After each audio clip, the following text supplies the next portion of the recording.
Nos alléluia ne suffisent pas, Seigneur, ce soir. Face à ta grandeur, face à ta majesté, nous sommes véritablement reconnaissants parce que tu es notre Dieu et tu es avec nous ce soir. Tu es au milieu de nous, Seigneur. Et devant ta présence, nous ne pouvons pas rester indifférents. Nous tremblons de joie parce que tu es avec nous. Tu es avec nous en ce moment. Tu es avec nous après ce moment. Tu es, je suis toujours présent, Seigneur. Malgré nos infidélités, tu es fidèle et tu restes fidèle. Merci, Seigneur, parce que tu as prévu encore et encore des bénédictions ce soir. C'est une soirée bénédiction. C'est une grâce pour nous d'être ici ce soir. C'est une grâce pour ton peuple connecté dans toutes les cellules de recevoir ces bénédictions. Seigneur, nous ne méritons pas. C'est ton amour qui le fait. C'est ton amour qui le fait. Merci, Seigneur. Merci parce que tu le fais ce soir. Merci, Seigneur, pour ce temps merveilleux. Merci, Seigneur. Nos cœurs sont disposés. Notre esprit est disposé à être davantage arrosé de toi, arrosé de ton amour et de ta paix. Merci, Seigneur, parce que pendant que tu parles, les guérisons se font. Les guérisons se font. Tu envoies ta parole et ta parole les guérit. Seigneur, toute maladie en ce lieu, fléchis genoux ce soir. Toute forme de cancer, toute forme de myome fibrome, toute forme de maladie de la peau, maladie des yeux, du cerveau, fléchis les genoux ce soir. Parce que tu parles ce soir, la maladie disparaît. Seigneur, merci. Pendant que tu nous bénis, les anges s'activent. Les anges s'activent. Les anges s'activent. Et les situations de nos vies changent au nom de Jésus. Seigneur, merci. Merci, Seigneur.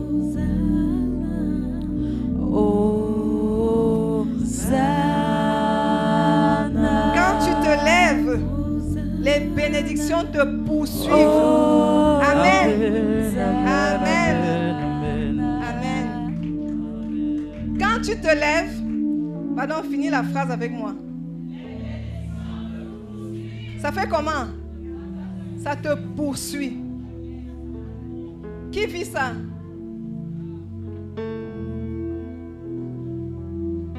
Bien-aimé, quand Dieu dit quelque chose, c'est vraiment fort. Il faut prendre au sérieux. Dis avec moi, sois sérieux avec Dieu. Quand tu te lèves, les bénédictions te poursuivent. C'est une vérité. Testée et approuvée. Je me suis levée et les bénédictions m'ont poursuivi. Tu n'arrives même pas à dire que Seigneur, attends un peu. De bénédiction en bénédiction. Gloire à Dieu. Et je crois qu'aujourd'hui, si tu ne t'es pas encore levé, avec le message que tu vas recevoir, tu vas te lever. Tu vas te lever aujourd'hui. Quand le Seigneur a donné ce thème, il a accompagné d'un verset. Matthieu 5, verset 15. Et j'aimerais qu'on lise souvent le verset du jour sur la première page de la brochure. Le verset du mois. Le verset du mois, il a dit, Matthieu 5, 15, « Et on n'allume pas une lampe pour la mettre sous le boisseau, mais on la met sur le chandelier. Elle éclaire tous ceux qui sont dans la maison. » Qui a allumé la lampe? C'est qui? C'est Dieu. Il a dit, vous êtes la lumière du monde. Et il nous a donné son Esprit Saint qui nous donne d'éclairer le monde. Alors nous sommes la lumière du monde. Nous sommes des points lumineux. Nous sommes comme des lampes qu'on a posées dans les pièces. Et il dit, lui, il ne peut pas allumer une lampe pour la cacher. Ce n'est pas lui. Si la lampe est cachée, ce n'est pas lui. Lui, quand il allume une lampe, c'est pour l'exposer. Donc tu es obligé, tu es vraiment obligé de laisser cette lampe briller. Quand il t'a allumé, c'était pour que tu brilles. Amen. Et ce qu'il a fait, c'est qu'il a simplement annoncé, il t'a dit, tu es la lumière du monde. monde. Et donc, il t'a allumé, pas pour te cacher. Donc tu es destiné. Ta destinée, c'est la gloire. Ta destinée, c'est la gloire. Ton amen est petit. Peut-être tu as eu des doctrines où on te disait que non, avec Dieu, il faut seulement se cacher. Non, il dit qu'il ne t'a pas allumé pour te cacher. Amen. Donc dis que je suis obligé de prier. Tu es obligé de prier. Mais maintenant, ce qu'il me disait tout à l'heure, c'est que quand tu pries, c'est qu'il est en train de te révéler au monde. Il est en train de te présenter au monde. Mais il me disait tout à l'heure qu'il ne révèle pas celui qui n'est pas à son poste. Tu es par exemple marié. Au lieu d'être dans ton mariage, auprès de ton époux, tu te retrouves dehors avec les amis. Il ne va pas révéler celui qui n'est pas, la femme qui n'est pas à son poste. Il ne va pas révéler l'époux qui a abandonné le domicile. Il ne va pas révéler la personne qui n'est pas en train de le servir. Il ne va pas révéler un enfant qui est en train de fuguer. Il ne va pas révéler le paresseux qui dort. Il me disait qu'il va révéler celui qui est à son poste. Il y a des personnes à qui Dieu a demandé d'évangéliser ici. Il y a des personnes à qui Dieu a demandé d'encadrer les brebis, d'être seulement chef de groupe de 7. Et ces personnes ont démissionné. Comment veux-tu qu'il te révèle? Il révèle celui qui est à son poste. C'est ce qui s'est passé avec Daniel. Daniel était à son poste. Déporté de Babylone, il s'est retrouvé chez le roi.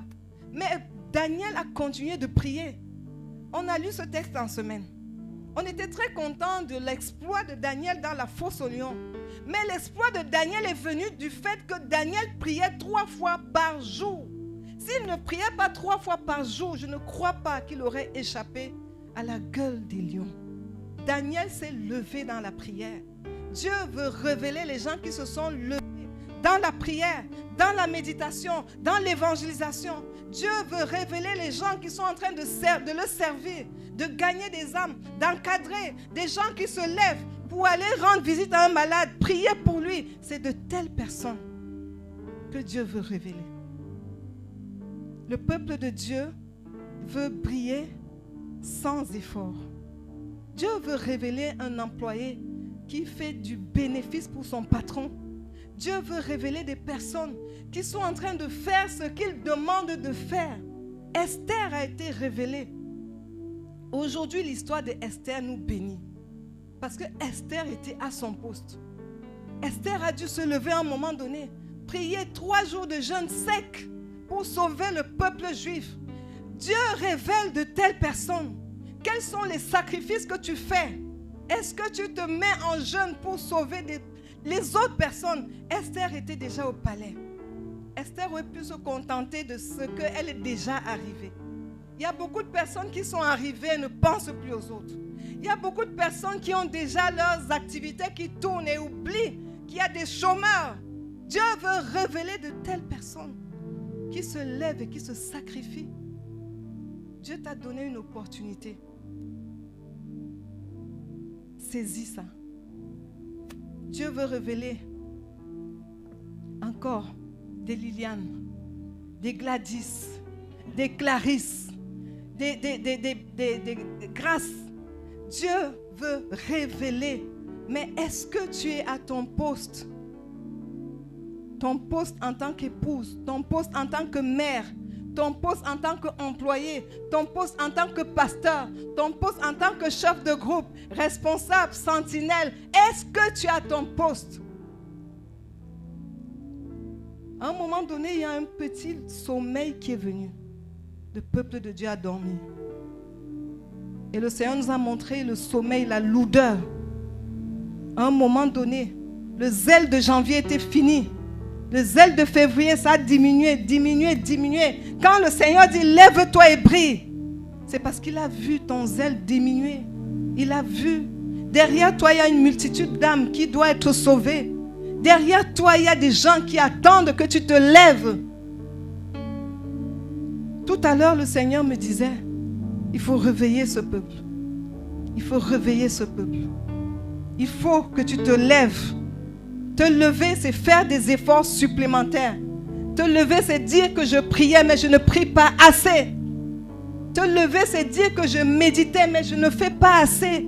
Te lever, c'est faire un pas de plus. C'est gagner une âme en plus. Te lever, c'est aller chercher les perdus. Te lever, c'est de ça qu'il s'agit. Mais là, ta destinée sera incontestable. Réveille-toi de ton sommeil.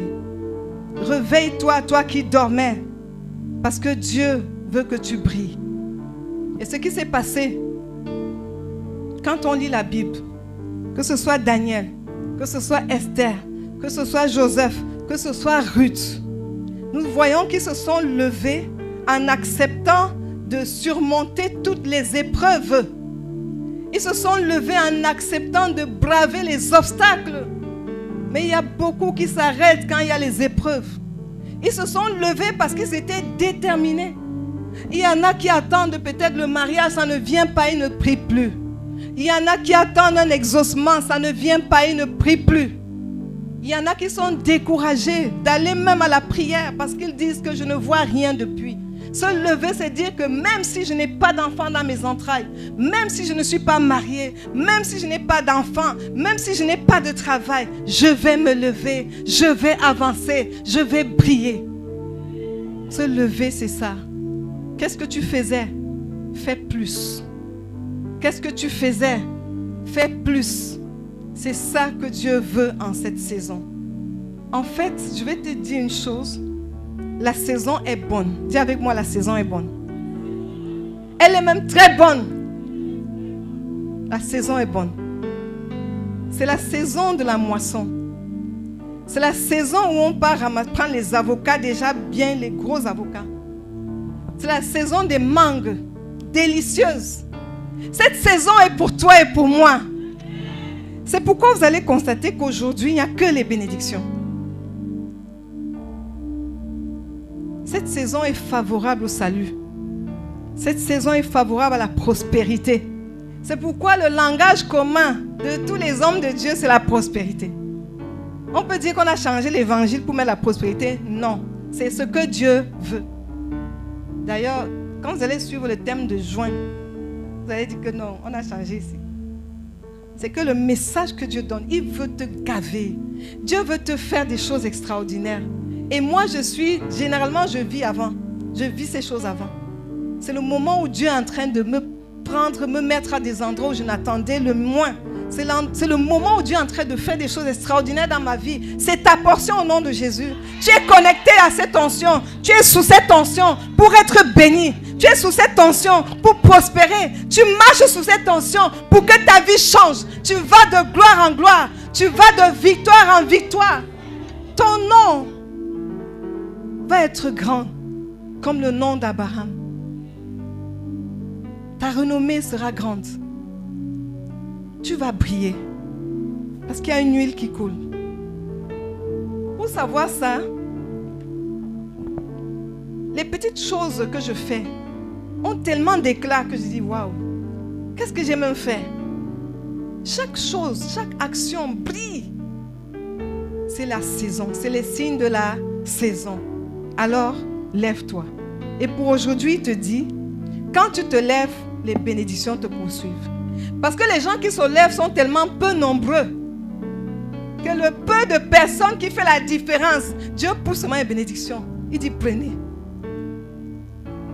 Et il a annoncé des choses pour l'année 2023.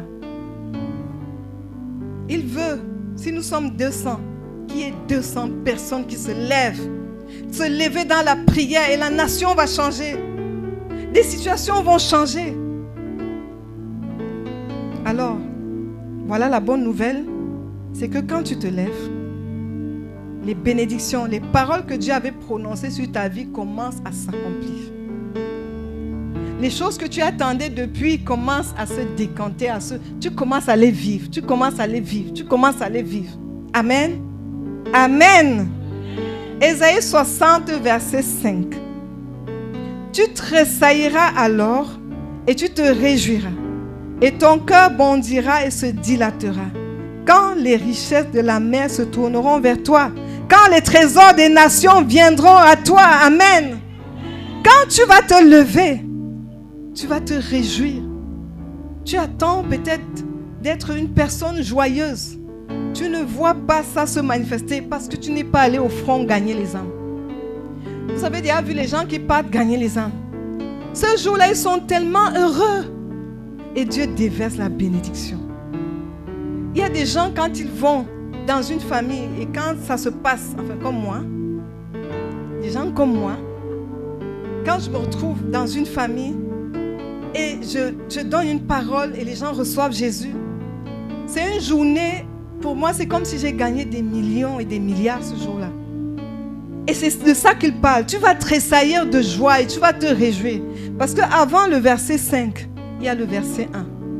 Avant Ésaïe 60, verset 5, il y a verset 1, il y a verset 2, il y a verset 3. Ésaïe 60, verset 1 dit « Lève-toi et sois éclairé. Lève-toi et brille, car ta lumière arrive. » Alors Dieu a préparé une huile de joie pour toi.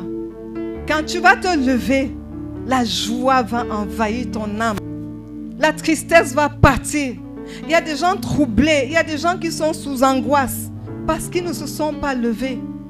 Quand tu te lèves, la joie vient dans ton âme. Et tu vas voir que tu vas être une personne joyeuse. Ton cœur bondira et se dilatera. Waouh! Quand les richesses de la mer se tourneront vers toi. Dieu, c'est un père cadeau. Un père qui donne toujours le cadeau. Quand tu te lèves, il donne le cadeau. Il dit que les richesses de la mer se tourneront vers toi. Est-ce que tu pries souvent avec des versets comme ça? Appelle ces richesses maintenant. Si tu sais que tu t'es levé, ne tremble pas quand tu fais ce genre de prière. Quand tu sais que tu es en train de servir Dieu, quand tu sais que tu as ton poste, prends ce genre de verset. Commence à dire, j'appelle les richesses. J'appelle les richesses de la mer. Elles se tournent vers moi. C'est ton droit absolu. Ne laisse pas quelqu'un d'autre prendre ça. Appelle les richesses parce qu'il a dit que c'est ce qui va se passer. Et il y a une chose. Quand Dieu dit, il faut une bouche qui parle pour que ça se manifeste. Quand Dieu annonce, c'est pourquoi il passait par les prophètes. Quand il voulait faire quelque chose, il envoyait dans la bouche d'un prophète et le prophète partait parler. C'est pourquoi il a béni la bouche d'Ésaïe et Ésaïe a commencé à parler. Donc il faut que ta bouche dise ce que Dieu a dit. Donc tu prends ce verset et tu dis, Seigneur, ces richesses de la mer, qu'est-ce qui est dans la mer? C'est les poissons. C'est quoi? C'est le diamant. On prend au fond de la mer, non? Qu'est-ce qu'il y a comme richesse de la mer? Appelle ça vers toi. Appelle ça vers toi. Si tu sais que tu t'es levé, dis Seigneur, les richesses de la mer se tournent vers moi. Je commence à manger des bons poissons frais. Je ne mange plus de poissons congelés. Je les appelle dans mon congélateur. J'appelle le diamant sorti dans l'eau. J'appelle l'or. J'appelle les richesses de la mer. J'appelle ces choses. Quand les trésors des nations viendront à toi, je commence à télécharger les nations, les trésors des nations. Les trésors de la nation camerounaise, les trésors des nations, les trésors qu'il y a dans les familles arrivent vers moi. Elles viennent, je les vois venir, je les contemple, je les touche, je les palpe. Mes mains les touchent. Mes yeux les voient, ma main les touche. Amen. Alors Dieu est fidèle. Il est toujours prompt à bénir tous ceux qui se consacrent entièrement à lui. Entièrement parce qu'il y a des consécrations partielles. Il y a des gens qui se consacrent à Dieu, mais à la moindre tentation, ils sont partis. Parce que la consécration n'était pas totale. Dieu veut une consécration totale. Pour cette saison de révélation particulièrement, il veut honorer ceux qui croient en sa parole et qui s'ajustent à sa pensée. Croire et s'ajuster, c'est deux choses bien complémentaires. Tu peux croire et tu ne t'ajustes pas, tu ne verras pas les choses. Quand tu crois, ajuste-toi. Quand tu crois, ajuste ta pensée. Ajuste ta pensée à la pensée de cette saison. Commence à ne plus penser comme tu pensais avant. Pense que la saison est favorable. Ajuste-toi. Si ta pensée veut t'amener vers ce que les gens disent, les temps sont durs, refuse ça. Dis non, je ne pense pas comme ça. J'étais à Yaoundé, je me suis retrouvée dans la voiture avec deux hommes d'affaires. Deux personnes, il y avait deux hommes d'affaires et un qui était dans la politique. Deux personnes qui connaissaient les choses de cette nation et ils ont commencé à faire des commentaires du genre que c'est dur au Cameroun. C'est dur, ils étaient tellement avancés dans la conversion. Je les ai stoppés. J'ai dit, moi je refuse le mensonge du diable. C'est dur.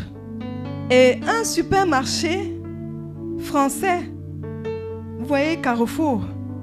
Carrefour vient en moins de 3 ans, s'installe 4 points, et pas les petits, 4 points de vente à Douala seulement. S'il ouvre un deuxième parce que ça marche, il ouvre un troisième parce que ça marche, il ouvre un quatrième parce que ça marche. Pourquoi vous voulez que je dise que c'est dur quand les autres viennent prospérer au Cameroun?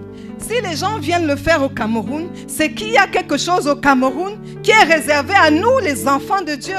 Parce que nous voulons croire aux informations qu'on donne, nous dormons et nous disons comme les autres, c'est dur. Je refuse d'ajuster ma pensée à la pensée des hommes. Je refuse d'ajuster ma pensée, ça marche comme la pensée de Dieu. Alors moi aussi, s'ils sont en train de le faire, qu'est-ce que je peux faire par rapport à mon activité? Je commence à penser grand. Je commence à voir grand. Je dis non, je ne vais pas seulement avoir une agence à Douala. Je peux me multiplier dans Douala. Parce que la politique maintenant, c'est aller vers les clients. Pourquoi c'est dur quand les gens viennent prospérer devant toi? Les immeubles poussent partout. Je ne sais pas si vous voyez dans les quartiers. Les immeubles poussent dans tous les quartiers. C'est que j'ai l'impression qu'à un moment donné, le diable croit plus à Dieu qu'aux enfants, plus que les enfants de Dieu. Bien-aimé, la saison est favorable. Le problème qu'il y a, c'est qu'il faut se lever. C'est qu'il faut faire quelque chose. C'est qu'il faut se fixer des objectifs. C'est qu'il faut se fixer des objectifs. C'est qu'il faut travailler. C'est ça, le problème, c'est juste à ce niveau. Parce qu'eux, ils font ces exploits parce qu'ils travaillent. Il ne faut pas seulement prier, mais il faut prier et travailler. Eux, ils réussissent parce qu'ils travaillent. Nous nous tendons à ne pas réussir parce que nous prions seulement. Lève-toi, c'est que fais quelque chose. Lève-toi, c'est que pose une action. Lève-toi, c'est que commence quelque chose. Ajuste ta pensée. Commence à dire, je refuse de penser comme les informations me disent de penser. Tu ne dis pas.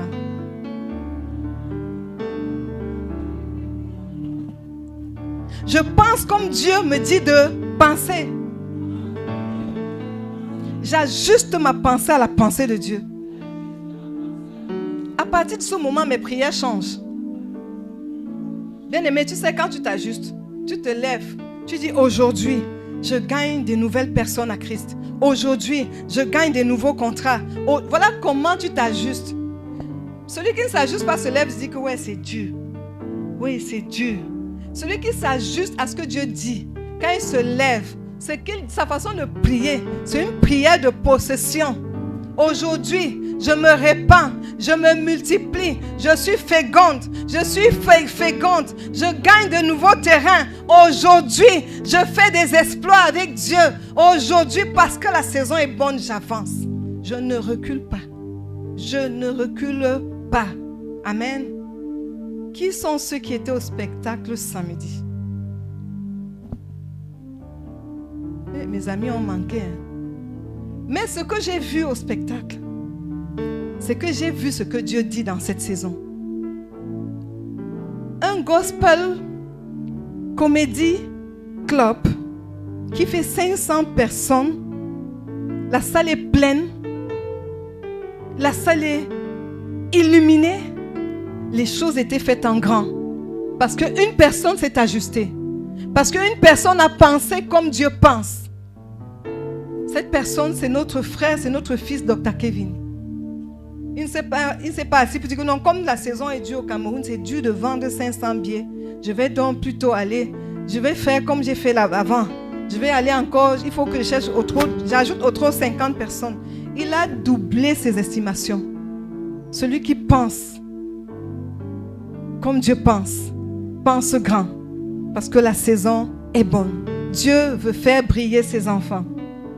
Alors il veut honorer ceux qui croient et qui s'ajustent.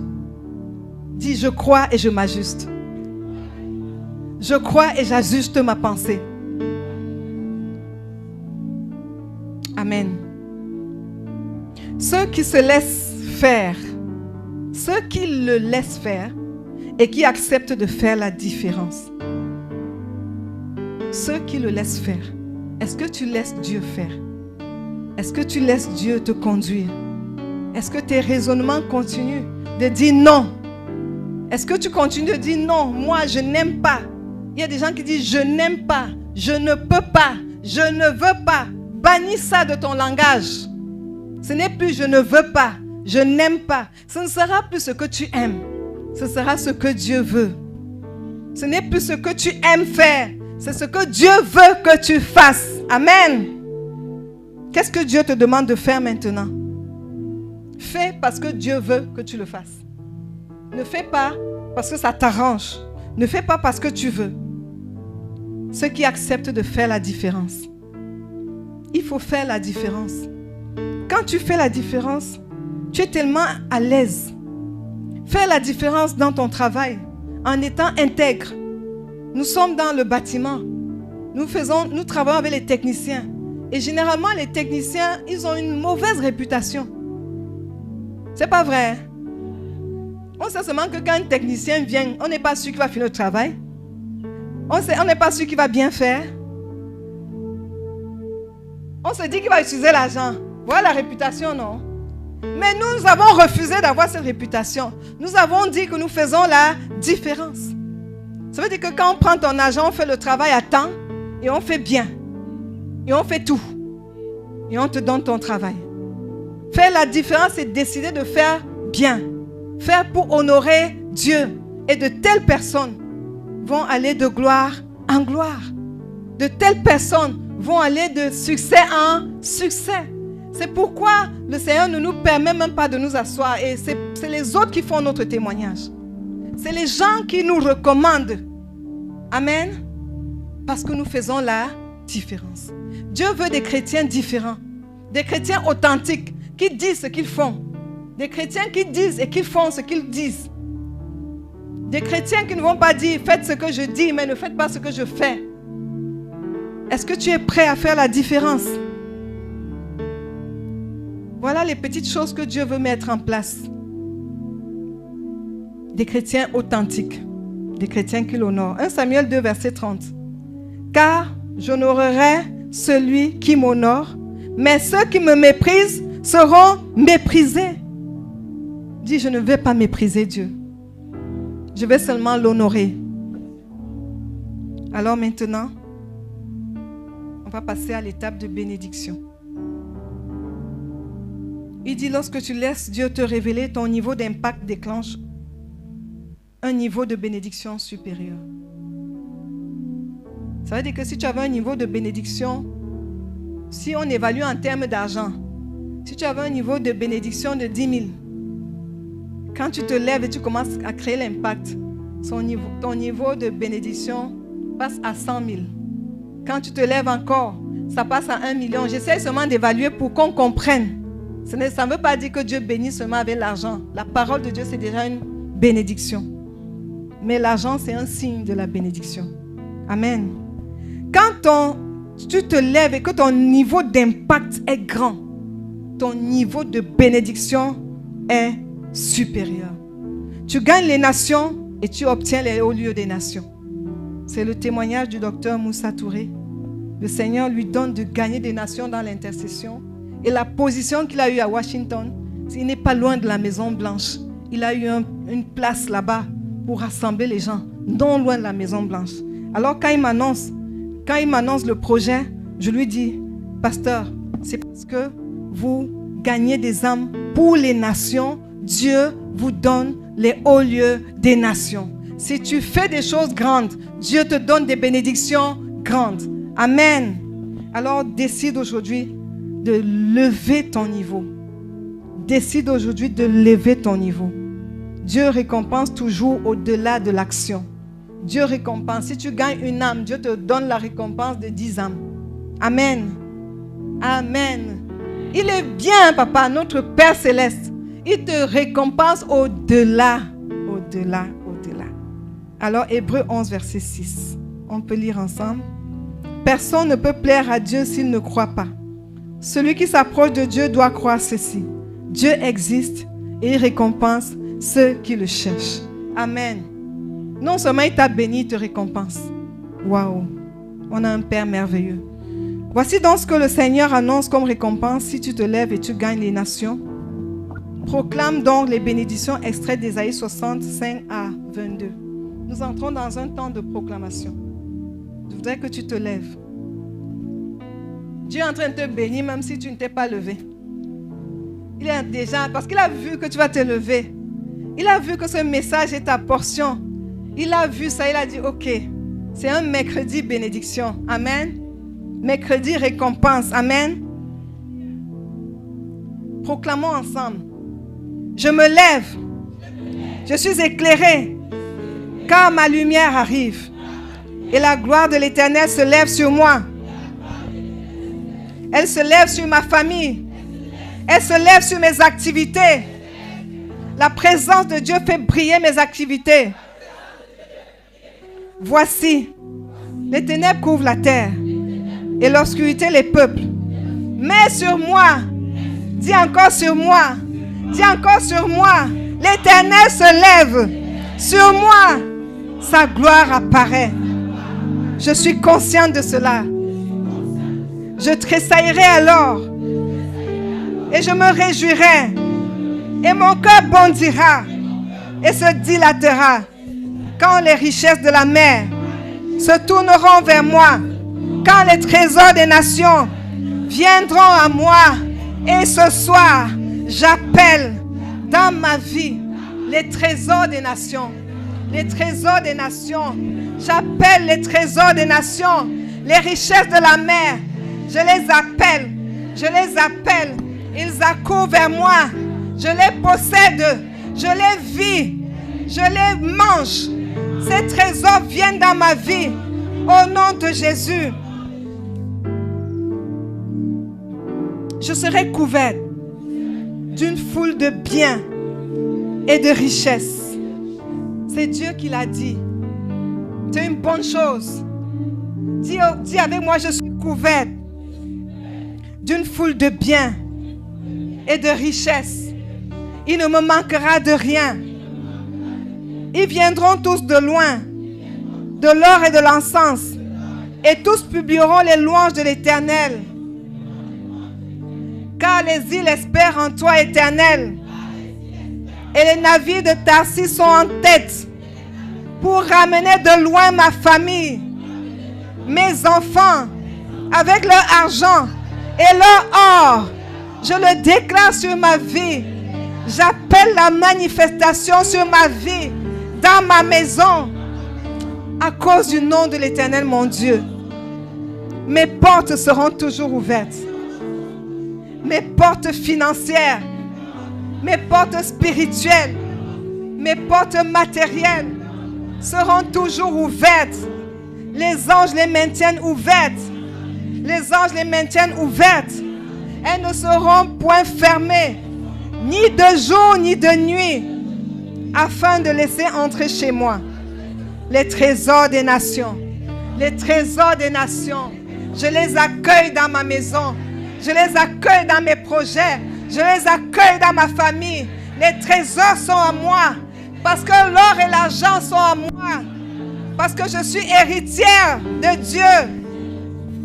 Et leur roi avec leur suite. Ils marchent à la clarté de mon rayon.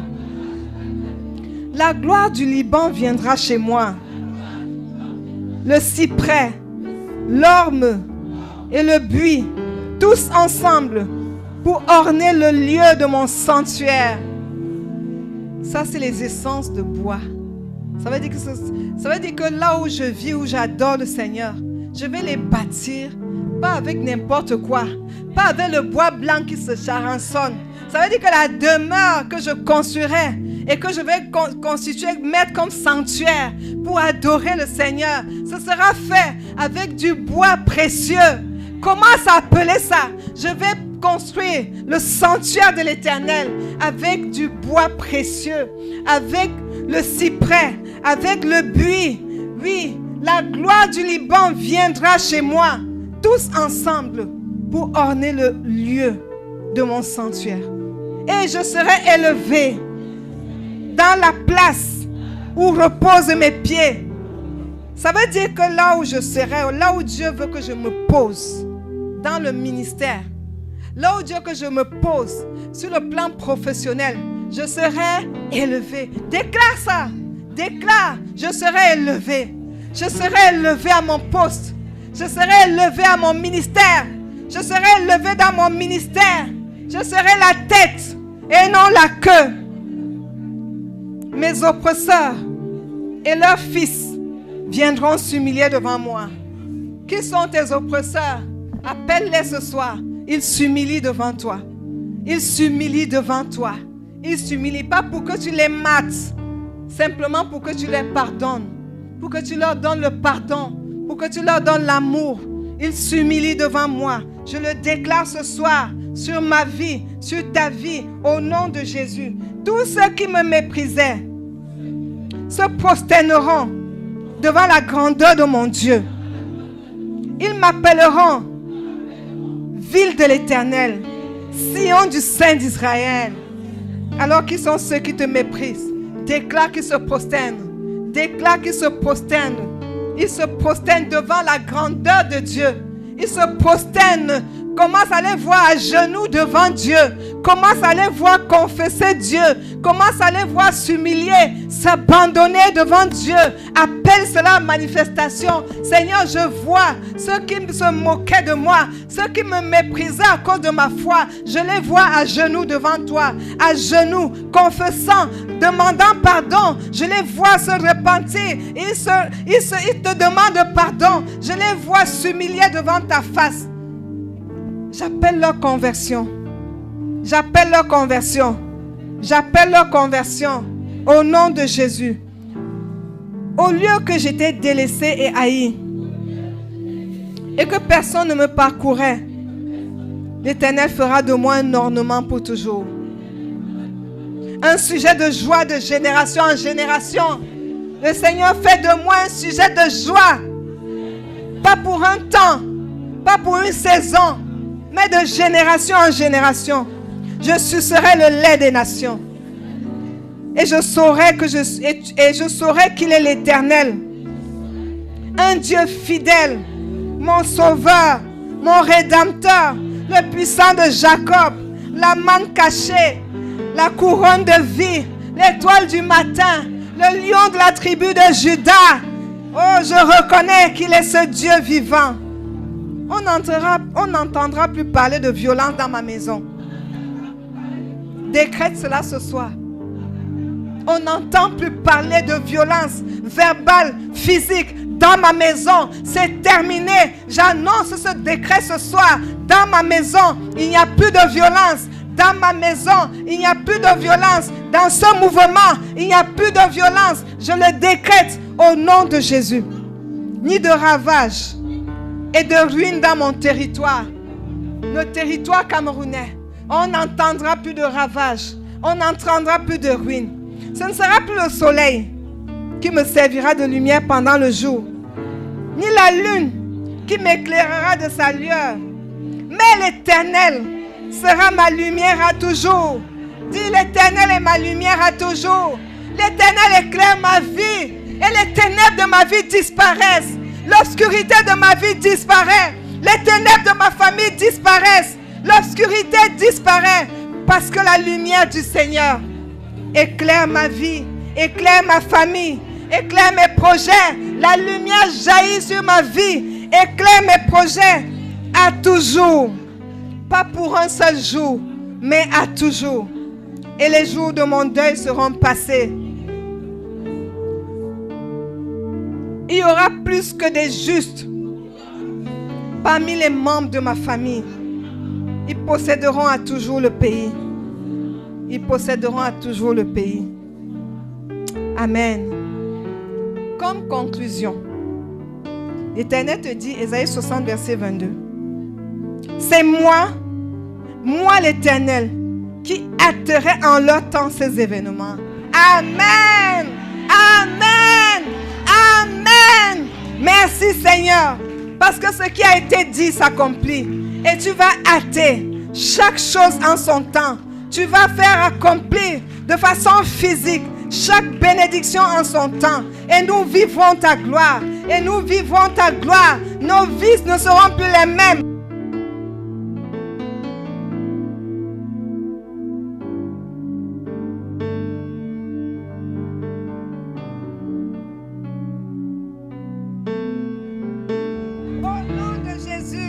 Au nom de Jésus. Amen. Amen.